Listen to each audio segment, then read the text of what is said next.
आप सबको प्यार भरा नमस्कार। राइजिंग भारत, और चूंकि मंच पर ऐसे शख्स हैं या ऐसे नेता हैं जो राजनीति कम करते हैं और काम ज़्यादा करते हैं, आप इनसे जितनी चाहे काम की बातें कर लीजिए, जैसे ही राजनीति की बात करेंगे ये 9 तो 11 हो जाएंगे। तो इसीलिए अगर इनको इस स्टेशन पर रखना है तो काम की सारी बातें, और यही काम है जो राइजिंग भारत को उस जेनिथ तक लेकर जाने वाला है। मंत्री जी, बहुत बहुत स्वागत है आपका।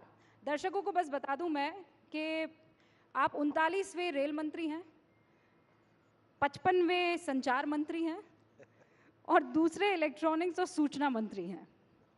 बहुत भार है कंधे पर आपके। देखिए, जिस तरह से प्रधानमंत्री श्री नरेंद्र मोदी जी देश के लिए दिन रात मेहनत कर रहे हैं, अपना एक एक पल, एक एक क्षण देश के लिए समर्पित कर रहे हैं, तो हमारे जैसे कई कार्यकर्ताओं को लग जाना चाहिए, पूरी तरह से जुट ही जाना चाहिए। अश्विनी जी, जब 2047 की हम बात करते हैं, हम उस भारत की बात करते हैं जो विकसित हो चुका है, तो ईमानदारी से अपने दिल पर हाथ रखकर बताइए, एक रेल मंत्री अपने रेलवे नेटवर्क को उस वक्त कैसे पाता है? उस वक्त की ट्रेन हिंदुस्तान की जनता कैसे देख सकती है? देखिए, आज मोदी जी के 10 वर्ष के इस पीरियड में एक बहुत स्ट्रांग लेगेसी बनी है।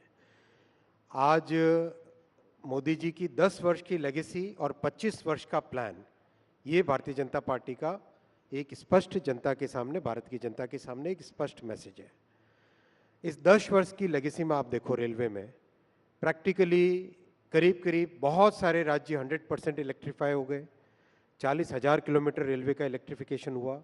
60 वर्षों में 20,000, 10 वर्षों में 40,000, करीब करीब आपके 30,000 किलोमीटर नए रेलवे ट्रैक बने। यानी जर्मनी का जितना रेलवे नेटवर्क है, उतना रेलवे नेटवर्क भारत के रेलवे नेटवर्क में जुड़ा। पिछले साल 5,000 किलोमीटर जुड़े थे और इस साल भी, कल की रिपोर्ट में देख रहा था, 5,246 किलोमीटर कल तक रेलवे नेटवर्क में जुड़े। यानी हर साल एक स्विट्जरलैंड के बराबर रेलवे नेटवर्क भारत में जुड़ रहा है।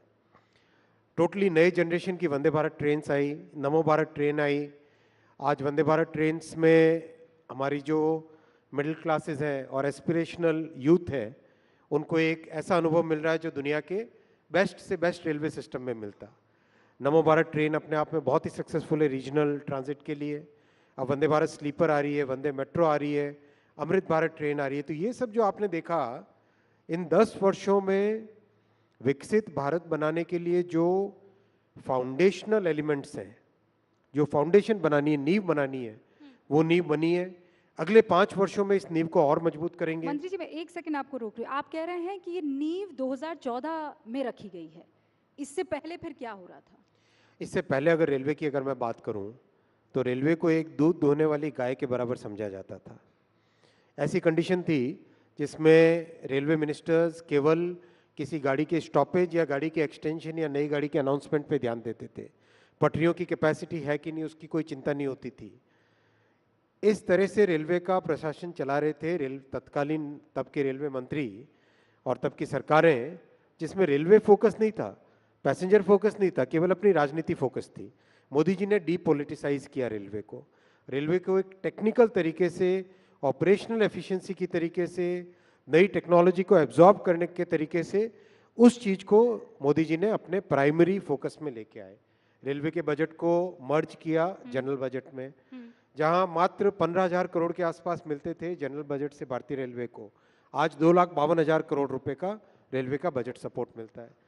काम, फंडिंग बढ़ी, काम बढ़ा, कई तरह के रिफॉर्म्स हुए, बहुत सारे, करीब करीब 38 ऐसे मेजर स्ट्रक्चरल रिफॉर्म्स हुए, जिसके कारण आज रेलवे एक ऐसी परिस्थितियों में आई है कि अब अच्छी एक फाउंडेशन बन गई 10 वर्षों में। आने वाले 5 वर्षों में इस फाउंडेशन को और स्ट्रांग करेंगे। कई जो नई टेक्नोलॉजीज लेके आए उनको और ज़्यादा स्ट्रेंथन करेंगे, और उसके बाद में उसके आगे वाले 20 सालों में रेलवे एक अलग नया स्वरूप देखेगी। चेंजेस रेलवे स्टेशन पर नजर आ रहे हैं, यहाँ पर हर एक शख्स इस बात को मानेगा। लेकिन उसी रेलवे स्टेशन पर जब जाएंगे, ये बात सच है कि 41 वंदे भारत आ गई हैं, नमो भारत आ गई है, अमृत भारत आ गई हैं। स्टेशन पर आज भी जो यात्री है वो भीड़ को लेकर परेशान है, ट्रेनों में जो रिजर्वेशन है उसे लेकर परेशान है। ये कितना टाइम आप मंत्री जी बता सकते हैं कि एक वो वक्त आएगा जब साल भर में ये जो 700 करोड़ का आंकड़ा है यात्रियों का सफ़र करने का, वो 1000, 1200 या 1300 तक पहुंच 2030 तक 1000 करोड़ लोग पैसेंजर्स रेलवे में ट्रैवल करेंगे, उस हिसाब से कैपेसिटी बना रहे हैं। देखो, ट्रेन में और हाईवे में एक फंडामेंटल डिफरेंस होता है। ट्रेन में आपको बिना पटरी के गाड़ी नहीं चला सकते, करेक्ट? रोड कैसी भी हो, कंडीशन कैसी भी हो, एक बार के लिए गाड़ी चल जाती है। इसीलिए बहुत ज़रूरी है कि रेलवे नेटवर्क में ज़्यादा से ज़्यादा कैपेसिटी बढ़ाने के लिए जितने भी टेक्नोलॉजीज़ हैं, रेलवे के नई पटरियां बिछाना, ऑटोमेटिक सिग्नलिंग लाना, आपके कंप्लीट रेलवे के जो कंट्रोल सिस्टम है जिसको सेंट्रलाइज्ड ट्रेन कंट्रोल सीटीसी कहते हैं, उस टेक्नोलॉजी पे जाना, आपकी ट्रेन्स की एक्सेलरेशन डेसेलरेशन जो मतलब पिकअप और ब्रेक लगाने के बाद में रुकने की टाइम, उसको कम करना, 2x25 kV, बहुत मैसिव टेक्निकल वर्क है। उस पूरे टेक्निकल काम में जिस तेजी से काम चल रहा है, we are very comfortably, I can say with good confidence level कि 2030 तक 1000 करोड़ पैसेंजर्स को हर साल कैरी करने की कैपेसिटी हो जाएगी। आज हम करीब करीब 700 करोड़ पैसेंजर्स को कैरी करते हैं साल में। रेलवे देश का अगर पूरा नेटवर्क देखो, ट्रांसपोर्टेशन की इकोनॉमिक्स देखो, तो ट्रांसपोर्टेशन में करीब 700 करोड़ रेलवे से जाते हैं, करीब करीब 250 करोड़ रोड से हाईवे से जाते हैं और करीब 35 करोड़ एरोप्लेन से जाते हैं। तो ये अभी ये नेटवर्क है, इसमें ये 700 करोड़ 2030 तक 1000 करोड़ होगा। अच्छा, इन सालों में ऐसा क्या हुआ है कि आपने इतनी तेज़ी से ये सारी ट्रेनें, चाहे वो नमो भारत हो, चाहे वो वंदे भारत हो, ये सिर्फ विल है या कुछ और भी चीज़ें थी जिसने इन एडिशन आपके इस काम को फास्ट ट्रैक पर ला दिया? 3 चीज़ें हैं। एक तो बहुत स्ट्रॉन्ग फोकस टेक्नोलॉजी लाने में, बहुत स्ट्रॉन्ग फोकस डीपोलिटिसाइज करने में रेलवे का फोकस रेलवे की ऑपरेशनल एफिशिएंसी पे ध्यान दें। रेलवे में एक तरीके से काम करने की पद्धति बदली। दूसरा, फंडिंग इंक्रीज की मोदी जी ने। तीसरा, पीएम साहब ने बहुत स्पष्ट तौर पे कहा कि चाहे कितने भी कठिन फैसले लेने हो, फैसले लो।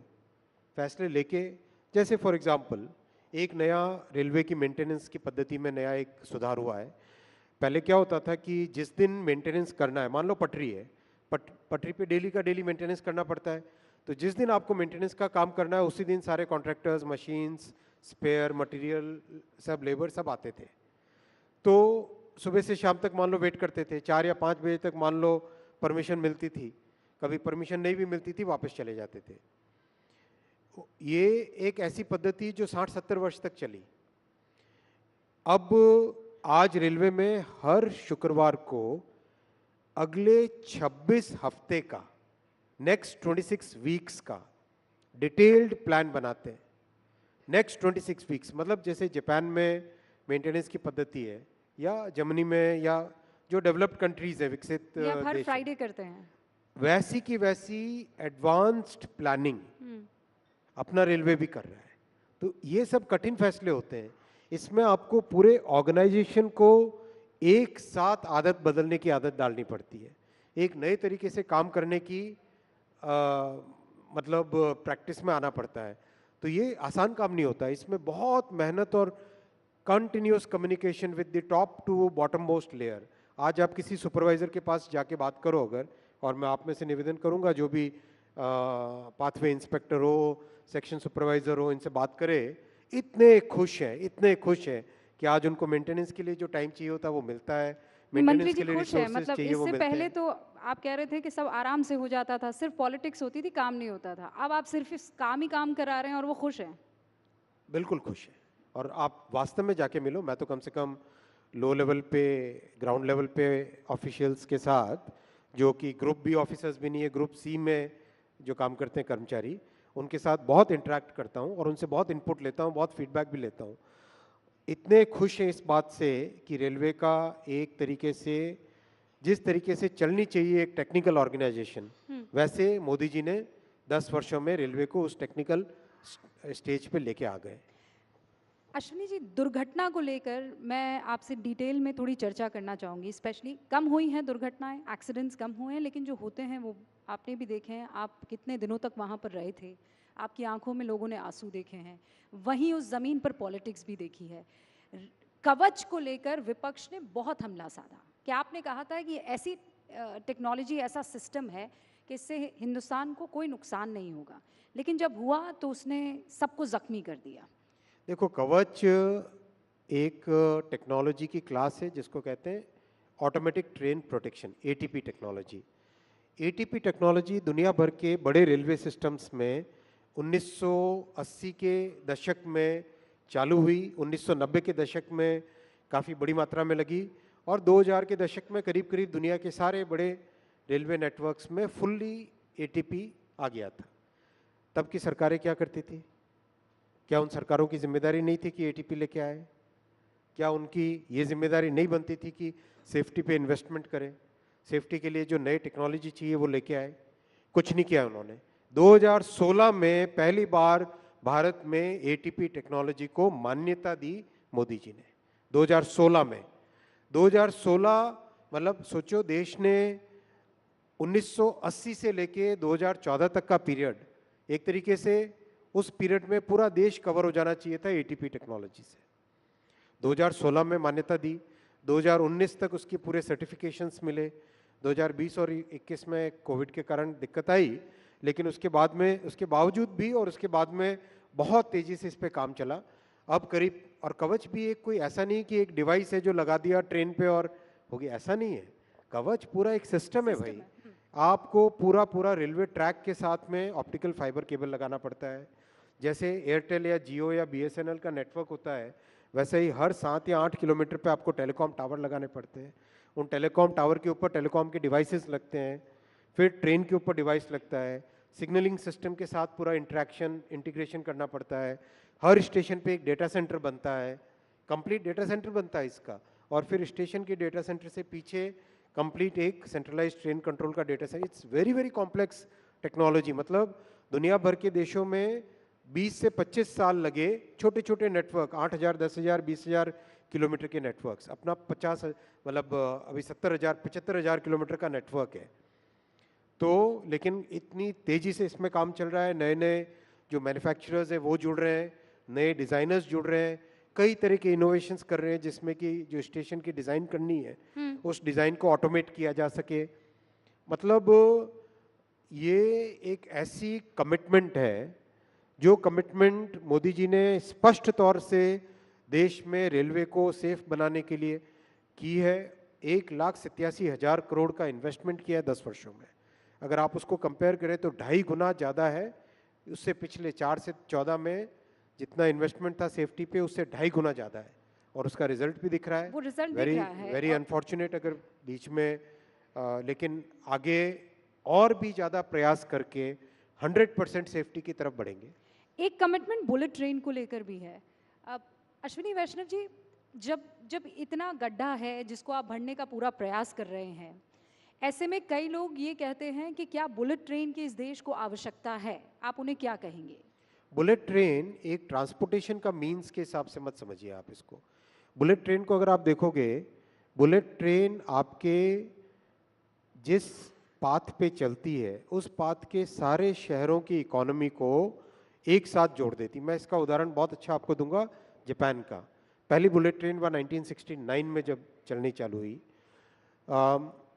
टोक्यो, नागोया, कोबे, क्योटो और ओसाका, ये सारे के सारी इकोनॉमीज मिलके एक इकोनॉमी बन जाती है। 550 किलोमीटर के आसपास का डिस्टेंस आप 2.5 से 3 घंटे में कवर करते हो। यानी आप अगर क्योटो में काम कर रहे हो, ओसाका में जाके काम किया आपने, और शाम को वापस क्योटो में अपने बच्चों के पास आ गए। वैसा कि वैसा डेवलपमेंट, सीरियस रीजनल मल्टीप्लायर होता है इससे। जब आप देखोगे मुंबई से अहमदाबाद, मुंबई, ठाणे, वापी, सूरत, बड़ौदा, आणंद और अहमदाबाद, ये सारी इकोनॉमीज एक सिंगल इकोनॉमिक जोन बन जाएगा। आप सुबह बड़ौदा में नाश्ता करोगे, 1 घंटे के अंदर अंदर मुंबई में पहुंचे, दिन भर अपना काम किया, शाम को पकड़ी वापस ट्रेन और घर आके बच्चों के साथ खाना खाया। तो ये हसीन सपने पूरे कब होंगे? 2026 में। 2026 में। आज देखो ना आप, आज आप देखो 200, मैं डेली काउंट करना भी भूल जाता हूँ, पिछला शायद 10 दिन 12 दिन पहले रिव्यू किया था, 284 किलोमीटर ऑलरेडी बन चुकी है कंप्लीट। ट्रैक्स लग रहे हैं, ऊपर ओवरहेड इलेक्ट्रिकल का सिस्टम लग रहा है, जो ट्रेन का मैन्युफैक्चरिंग है, सारी चीजें इन पैरेलल तेजी से चल रही है। देखो कई ऐसे देश, मैं नाम नहीं लूंगा किसी देश का, जिम्मेदारी की पोजीशन है, 20-20 साल लगते हैं एक प्रोजेक्ट को करने में 500 किलोमीटर का। अपने यहाँ 8-10 वर्षों के अंदर अंदर ये प्रोजेक्ट कंप्लीट होगा। 2026 में पहली सूरत से बिलीमोरा वाले सेक्शन में ट्रेन चलेगी, आप देखोगे, और वर्ल्ड क्लास है, एब्सोल्युटली वर्ल्ड क्लास। अच्छा, वक्त जो है वो लगातार इसी रफ्तार से आगे बढ़ रहा है, तो मैं अपनी ट्रेन को या सवालों की ट्रेन को अब नए स्टेशन पर ले जा रही हूँ, आपके अगले मंत्रालय के पास आ रही हूँ। उससे पहले इस वक्त जो देश के रेल मंत्री हैं, आप उनको कोई नंबर देना चाहेंगे 10 में से, 5 में से? आप लोगों का काम है भाई, ये हमारा काम नहीं है, हमें तो मेहनत करनी है, मेहनत करते जाना है। डिजिटल इंडिया की तरफ मैं आ रही हूँ। प्रधानमंत्री नरेंद्र मोदी का ड्रीम प्रोजेक्ट है और उसमें सबसे इम्पोर्टेंट अंश सेमीकंडक्टर्स हैं। इसकी बात तो हम कर रहे हैं, इनफैक्ट 62 से शुरुआत हुई, 65, 61, मैं टाइम गिनाती चली जाऊंगी, 80, 84 सेमीकंडक्टर नहीं बन पाए। अब आप कह रहे हैं कि बहुत जल्द हिंदुस्तान को पहला सेमीकंडक्टर मिल जाएगा। ये 2 सवाल हैं, मैं संक्षेप में चाहूंगी, अब तक क्यों नहीं हो पाया? आज हो रहा है तो ऐसा आपने क्या कर दिया? दिसंबर 2024 में पहली made in India chip market में आ जाएगी। दिसंबर 2024, ज़्यादा दूर नहीं भाई, गिन के नोट करके रख लेना आप लोग, दिसंबर 2024 में पहली चिप आने वाली है। देखो 1962 से प्रयास हुआ, लेकिन किसी भी प्रयास के पीछे जब तक सही नीति और सही आपका फंडामेंटल कन्विक्शन नहीं होता तब तक नहीं हो पाता। मोदी जी का इतना स्ट्रांग कन्विक्शन है कि हमें विकसित भारत को जब बनाना है, उसके फाउंडेशन में क्या क्या लगेगा। उसके फाउंडेशन में बहुत एक इम्पॉर्टेंट है इलेक्ट्रॉनिक्स मैन्युफैक्चरिंग। चाहे electronics manufacturing in the sense कि आप जो घर में टीवी देखते हो, फ्रिज देखते हो, उसको देखो, या फिर पावर इलेक्ट्रॉनिक्स, टेलीकॉम वो देखो, या जो डिफेंस में इलेक्ट्रॉनिक्स जाती है वो देखो, या कार के अंदर जो इलेक्ट्रॉनिक्स लगती है वो देखो, हर चीज में सेमीकंडक्टर लगता है। कुल मिलाकर कोई भी चीज जो ऑन या ऑफ हो रही है, एब्सोल्युटली उसमें सेमीकंडक्टर लगता है। एब्सोल्युटली, चाहे लाइट हो, चाहे मिसाइल हो, चाहे ट्रेन हो, चाहे एरोप्लेन हो, चाहे फ्रिज हो, हर चीज जो ऑन या ऑफ होती है उसमें सेमीकंडक्टर चिप लगती है। ये मैं बहुत मतलब आपको जिम्मेदारी के साथ कह रहा हूँ, जैसा कमिटमेंट मोदी जी ने दिखाया, और मैं आपको पर्सनल इसमें एग्जांपल्स दे सकता हूँ।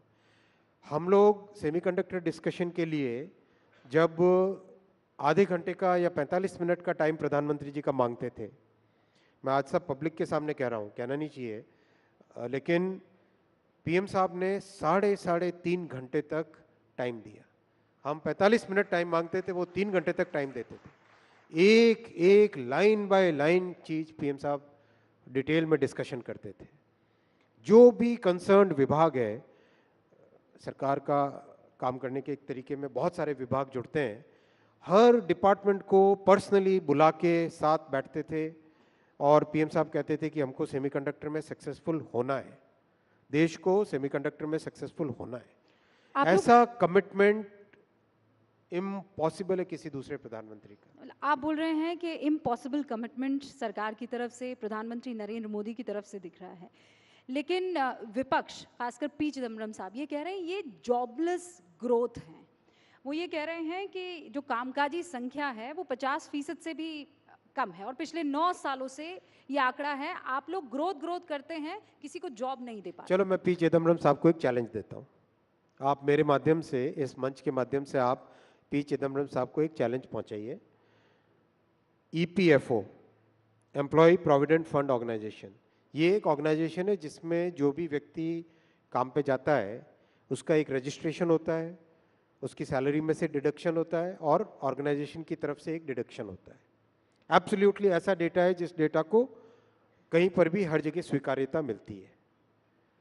ईपीएफओ के डेटा के हिसाब से जो नए लोग जॉब में जुड़े माइनस जो लोग जॉब से निकले, प्लस जो लोग जॉब में वापस आए, कहीं एक बार निकल गए होंगे वापस आए, इसका जो नेट नंबर है वो टोटल जॉब अपॉर्चुनिटी बनी। ये तो सीधी गणित है, सिंपल सी गणित है।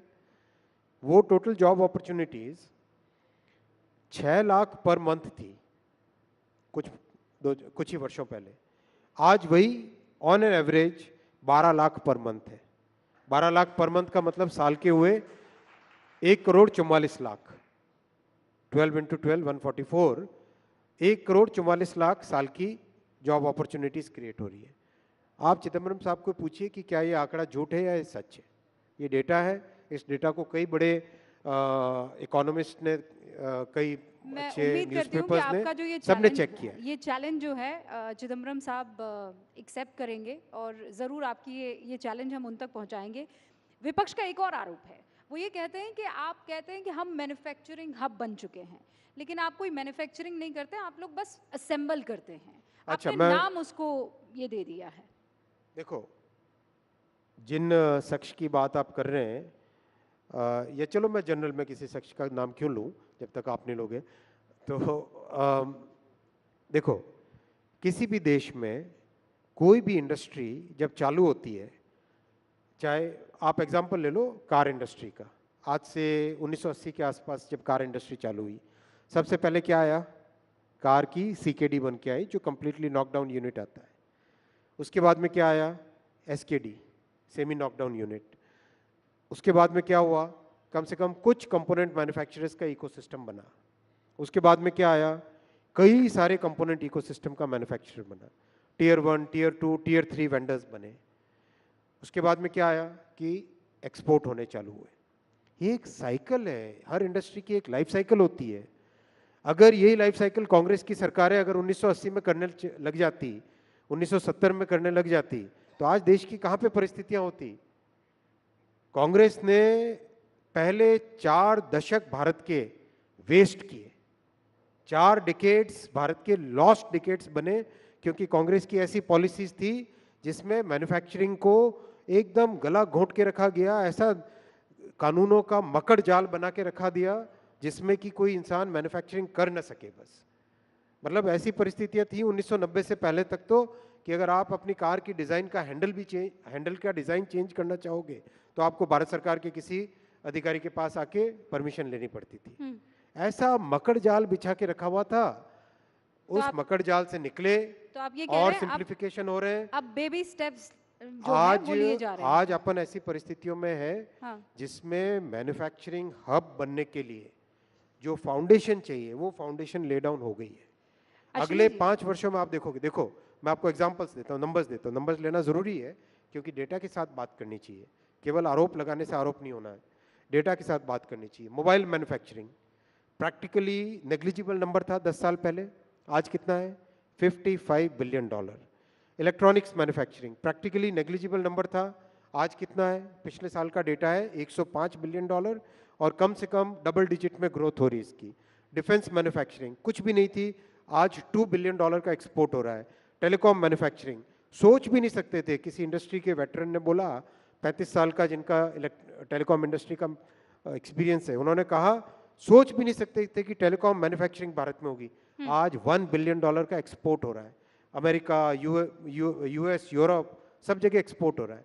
क्या बात करते हैं भाई कांग्रेस के लोग, जो अपनी इतने वर्षों तक जिन्होंने अपनी गलतियों को आज जवाब दे नहीं पा रहे हैं, और हम लोग मेहनत कर रहे हैं, जनता देख रही है, पब्लिक देख रही है, हम जब मेहनत कर रहे हैं तो उनके आरोप लग रहे हैं। किस बात की बात है ये? हमारे पास बस कुछ मिनट बचे हैं और मैं चाहती हूँ ये 2 बहुत महत्वपूर्ण सवालों के आप जवाब दे दें। एक तो फैक्ट चेकिंग यूनिट को लेकर, मतलब सरकार ही अगर चेक करने लग गई तो कैसे चलेगा? आपके काम को सिटीजंस, अच्छा बताओ भाई, एक बात बताओ, हाँ। CNN TV 18 पे कुछ छपता है, उसकी जानकारी लेनी हो तो किससे पूछोगे? CNN TV 18 से पूछोगे कि नहीं पूछोगे? हाँ। बराबर है ना? बिल्कुल, बिल्कुल। आपके ऑर्गेनाइजेशन की जानकारी किससे पूछेंगे? आपसे ही पूछेंगे ना। भारत सरकार की कोई भी न्यूज़, किसी भी स्कीम, उसके बारे में पूछना है तो किसको पूछोगे? अगर आपका गृह मंत्रालय से काम है, गृह मंत्रालय से पूछोगे। हेल्थ मिनिस्ट्री से काम है, हेल्थ मिनिस्ट्री से पूछोगे। अगर आप कहोगे कि नहीं ये पावर मिनिस्ट्री से संबंधित प्रश्न है, पावर मिनिस्ट्री से पूछोगे। इतनी बेसिक कॉमन सेंस की बात है भाई। जो राज्य सरकार से है वो राज्य सरकार से पूछोगे, किसी प्राइवेट ऑर्गेनाइजेशन उससे प्राइवेट ऑर्गेनाइजेशन से पूछोगे। और तो वो इसमें सवाल आपको ना पसंद आए तो? बात सवाल की नहीं है, बात फैक्ट की है। फैक्ट और ओपिनियन में डिफरेंस है। और वो फैक्ट्स अगर सरकार जहां को ना फैक्ट है पसंद वो आए फैक्ट तो आप वेरीफाई कर सकते हो ना। हम्म, वेरिफिकेशन, मान लो कोई कहता है कि कितनी वैक्सीन लगी, किससे पूछोगे बताओ? ऑथेंटिक जवाब कहां से आएगा? सरकार की तरफ से। हेल्थ मिनिस्ट्री से ही आ सकता है ना। तो आप ये कह रहे हैं कि ये फैसला आपका एब्सोल्युटली सही फैसला है और ये एकदम करेक्ट फैसला है, डेमोक्रेटिक फैसला है, कॉन्स्टिट्यूशनल फैसला है। बहुत बहुत शुक्रिया अश्विनी वैष्णव जी हमारे सारे सवालों का जवाब देने के लिए। धन्यवाद। हालांकि बहुत से सवाल थे और, लेकिन ये अश्विनी वैष्णव जी जो बता रहे थे अब तक क्या कामकाज हुआ है और किस गति से इनकी विकसित भारत की ट्रेन लगातार आगे बढ़ रही। बहुत बहुत शुक्रिया सर।